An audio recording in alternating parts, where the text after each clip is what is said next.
our native land, our native land, our native, our native, our native land. Hoya, hoya, our native land. Hey everybody, Chad Leo here, host of Our Native Land through Czech Podcast Studios in Victoria, British Columbia. Before we get started with the show, I just want to do a territory acknowledgement. I acknowledge with respect the Lekwungen peoples on whose traditional territory Czech Studio stands upon, and to all the Indigenous tribes that are part of the Coast Salish, New Channel, and Kwakwaka'wakw on Vancouver Island. I thank these nations and traditional land keepers for allowing us to live, work, and play on their lands. And welcome you, the viewer, and the listener to another episode of Our Native Land. My name is Chad Leo. Thank you for joining us. Today, we are going to have some lovely guests. And let's start off by asking the question, have you ever heard of an Aboriginal cultural kit? If you haven't, that's okay, because I'm going to be introducing you to a group of fine people from the Qualicum First Nation Cultural Kit Program that are going to tell us all about it.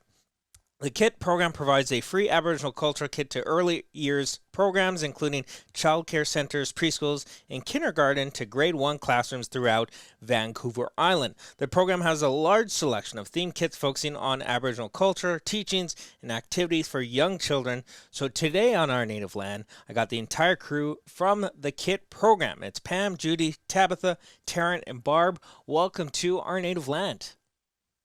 Thanks, Chadis. Thanks for having us on the program. Yeah, it's an absolute pleasure.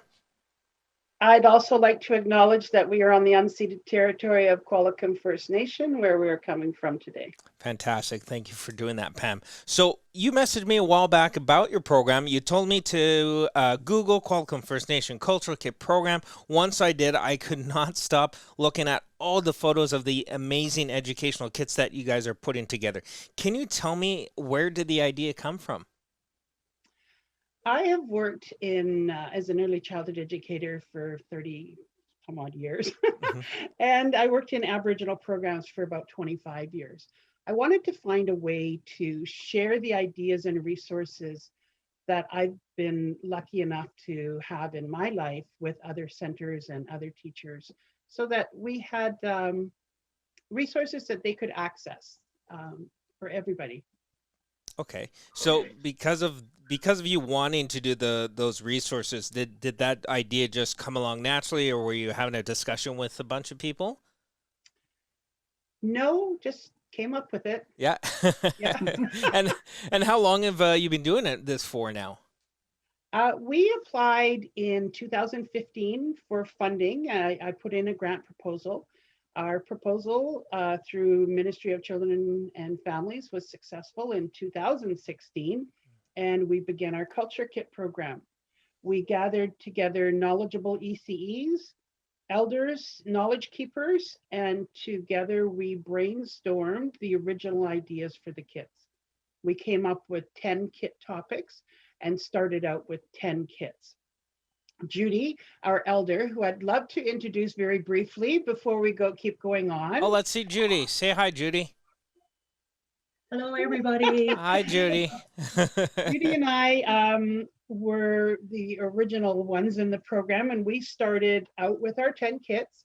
We went to different centers, kindergartens, started visiting centers, started loaning the kits out to programs and bringing the Aboriginal culture into the other programs.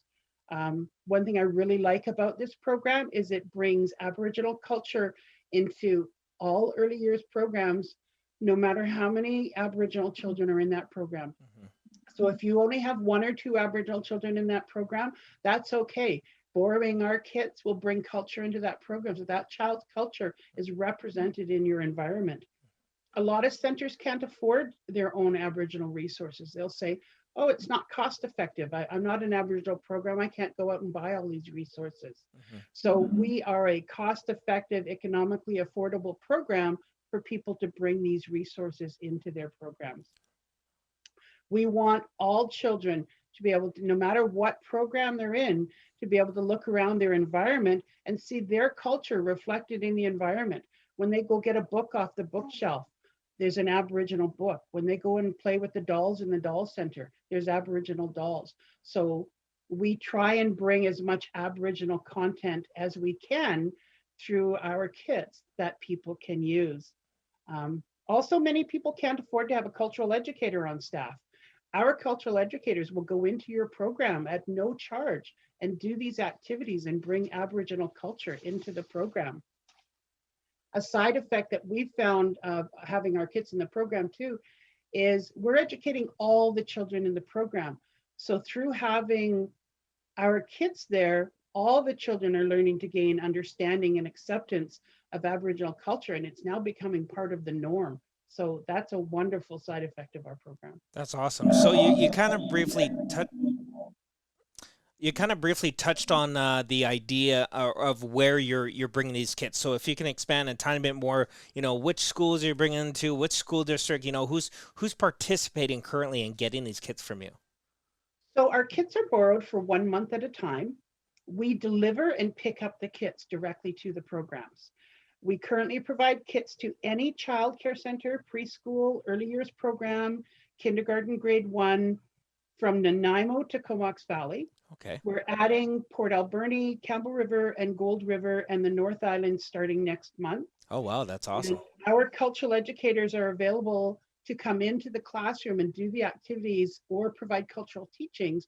However, with COVID, we've had to put that on hold this year, but that is also part of our program. That's awesome. So not only normally, without COVID, you're bringing the kits in, plus you have somebody to kind of curate those items for that classroom. Absolutely. We found that some teachers were saying, oh, I don't feel comfortable teaching Aboriginal programming. Mm-hmm. No problem. As user-friendly as our kits are, we're still there to help you out. We're still there to come in or provide that resource for you. Wow, it sounds like you got a lot going on there.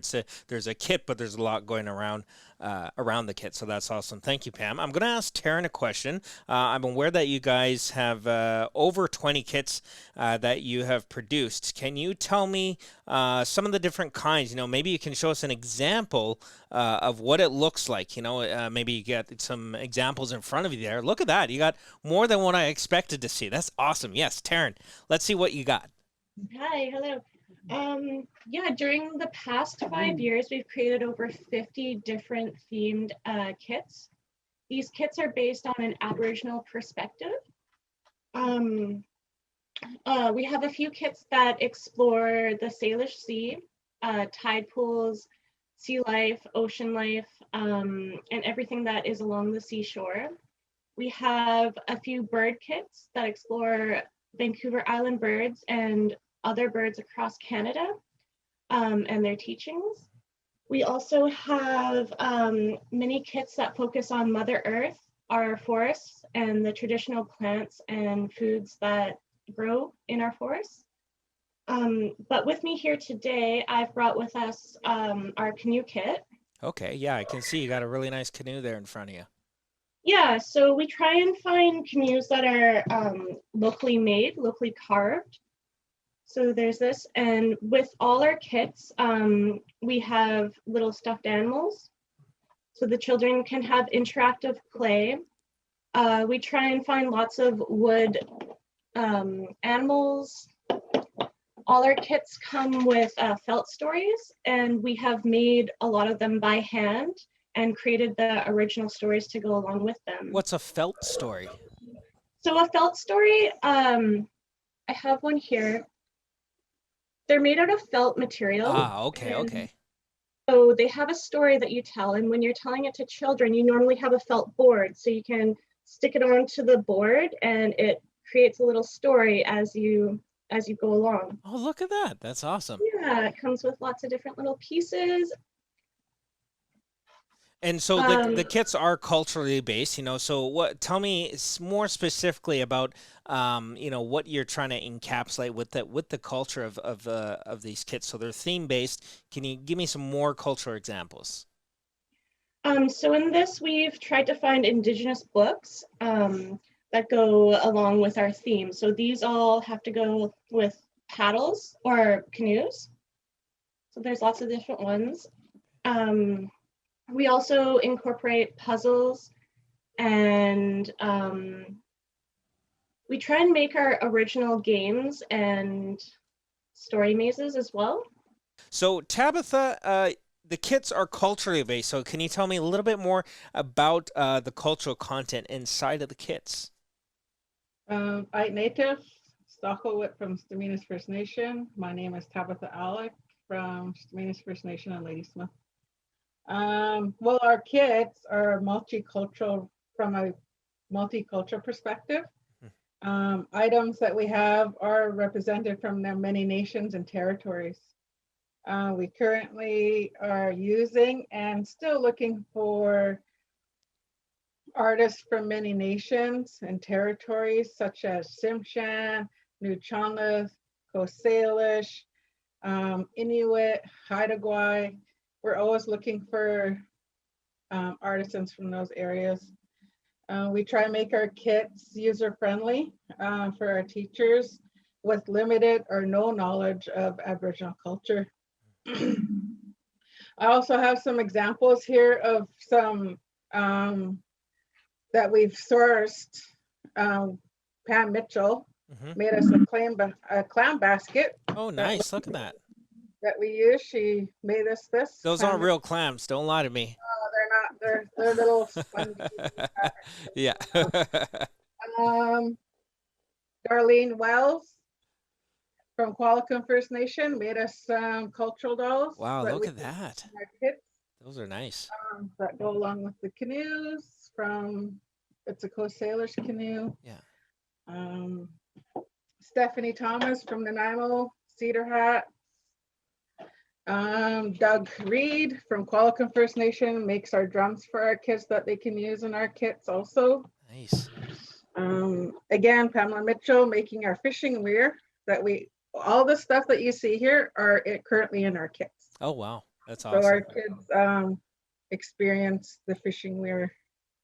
So not only are you buying the different toys and books and stuff, you're trying to allocate as many local artists as you can to help push those products in the kits. Yeah. That's awesome. And but we are still seeking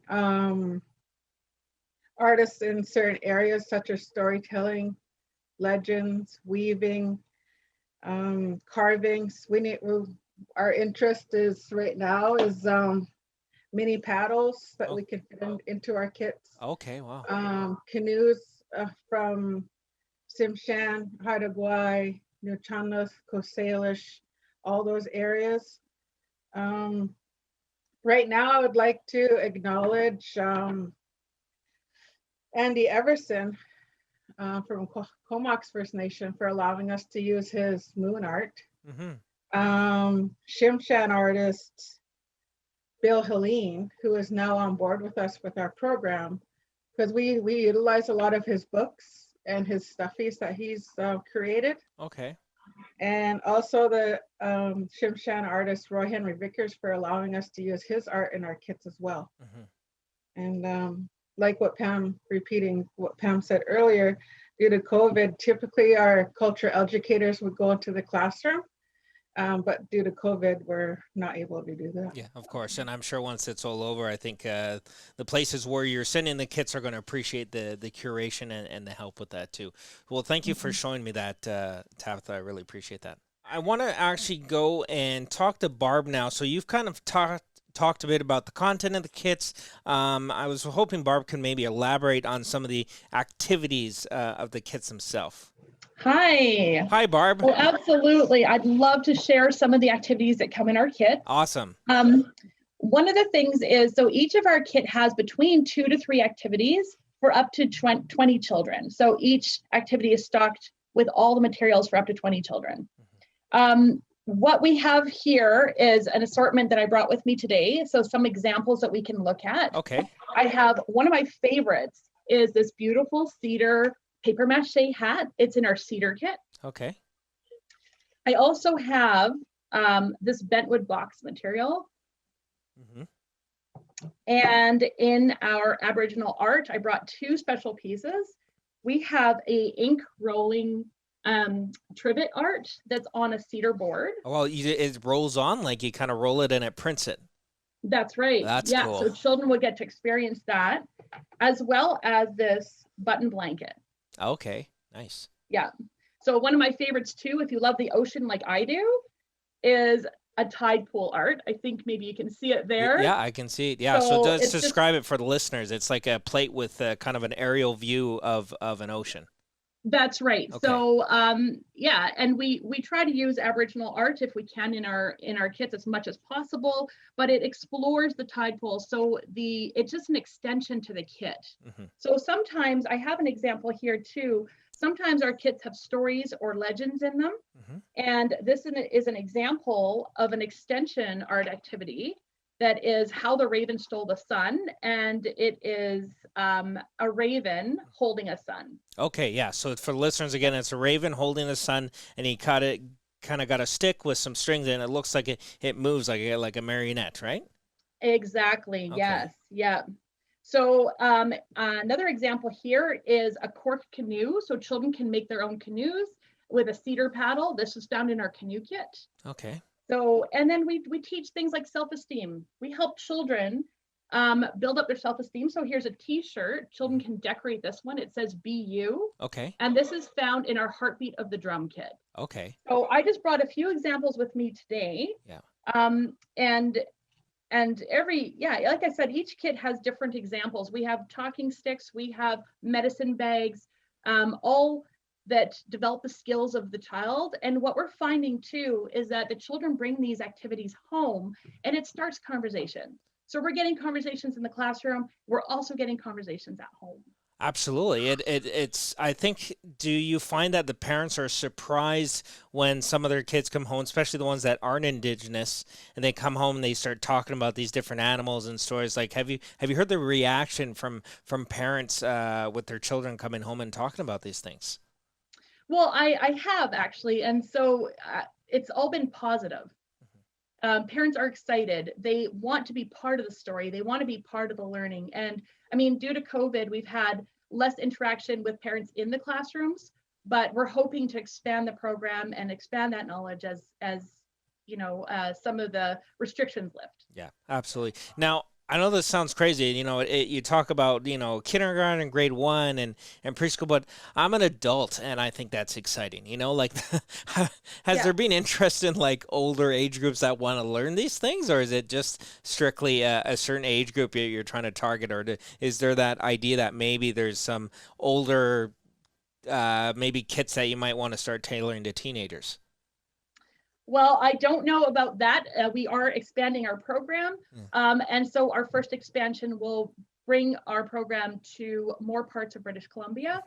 So we are, I think Pam's going to mention this a little bit about looking for grants. We're looking to do that because the interest is there. We've seen it. We opened a Facebook page a couple weeks ago. And we are we're finding that we're just getting inundated with requests. We want our kits to go to where they're needed. That's awesome. Before we head over to Pam, I did want to ask you one more question. Is because of COVID, obviously you can't have the facilitator come in and kind of do a lot of these things with the children. Some of those activity kits look like, again, I'm an adult and they look slightly complicated. Is there some instructions or videos that go along with that kit? There is. So every kit has a binder. The binder goes through all the activities that are in the kit. It's also a checklist of all the resources that are included. And in each activity, there is an activity sheet. Okay. So I'm just holding that up here. Yeah. But it goes through the materials, it goes through the steps, and it also has a finished product. Okay, it gives you an example of what it should look like. As we can, yeah. Okay, awesome. Well, thank you for clarifying that. I appreciate it. I do want to go to Pam and talk a little bit about where do you think the KIT program is going to go? You know, what does the future look like? And you guys, what are you guys planning on doing to expand this KIT program? We are always working to improve the Aboriginal content in our kits. What our kits started out 5 years ago is not what they're constantly changing as we create more resources, as we develop concepts, and we're always creating more kits. We have this thing about creating kits. Our plan is to expand province-wide. The interest has been huge. We've actually done some trainings at the Early Childhood Educators Conference in BC. We've been to the BC Aboriginal Child Care Society Conference and done trainings, and the interest is out there. We, however, in order to expand, are also seeking funding. So if you're listening and you are a funder or philanthropist or somebody that wants to support this program, we would love to hear from you. We are waiting to hear on a current grant application, which will see the expansion take place later on this year. So we're being optimistic there.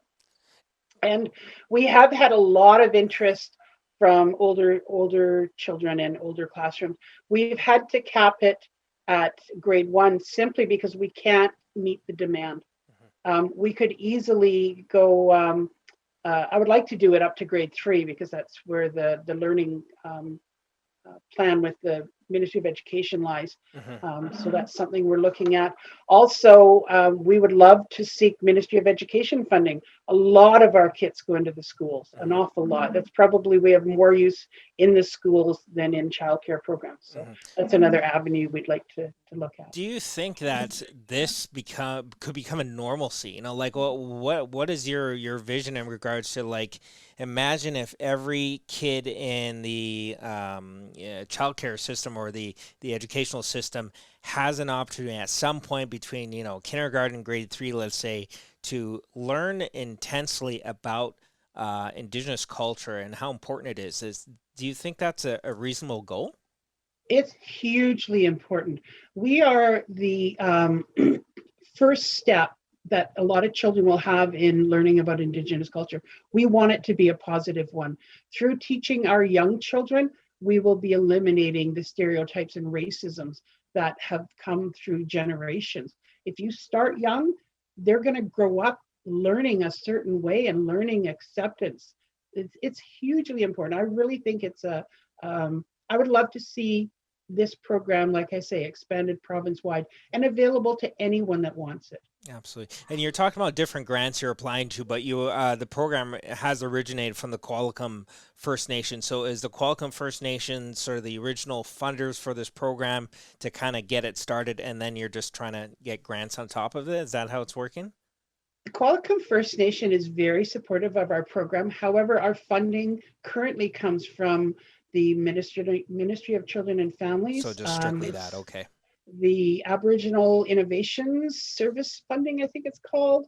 And we also receive some funding from BC Aboriginal Childcare Society, which we are trying to renew at this time and are very hopeful that that will be renewed. And we've received a little bit in the past from Success by 6, which unfortunately is no longer. Okay. But, sounds like you got a lot of avenues where some financial support's coming in, and I hope that you guys have the best of luck when it comes to getting those grants renewed and the new ones coming your way. And hopefully there's some people listening or watching who maybe has a way of helping you. So let's maybe talk about that. If let's say there's a funder listening or a philanthropist or somebody who just wants to maybe donate in some way, shape, or form, how can they do that? There's many ways we can be contacted. We have a Facebook page. If you're on Facebook, Qualicum First Nation Culture Kits. You can Google Qualicum First Nation Culture Kits and we will come up in Google. Instagram at Aboriginal Culture Kits. You can find us on Instagram. We have a website about to go live next month called aboriginalculturekits.com. Our email is qfnculturekits@shaw.ca, or you can phone us at 778-424-8004. So there's lots of ways to get a hold of us if you're trying to give us money. Give us money. Here's how to get it. Here's how to get it. Yeah. Awesome. Well, that's okay. That's important. And we want to, at Our Native Land, and check to support, good causes and good people in the community that are doing good things for everybody, not just Indigenous children and families, but for everybody across the board. And I think this is a beneficial project. I'm really, really happy you guys are doing this. And I'm also very grateful that you've come on to Our Native Land. I appreciate you taking the time out of your guys' busy schedule making those kits. I know you guys are ambitious for making as many new kits as possible, so I don't want to take too much time away from that. Thank you so much, Pam and the rest of the crew there, and I look forward to seeing what you guys are going to continue to produce. Thanks so much, Chadis. We appreciate the time.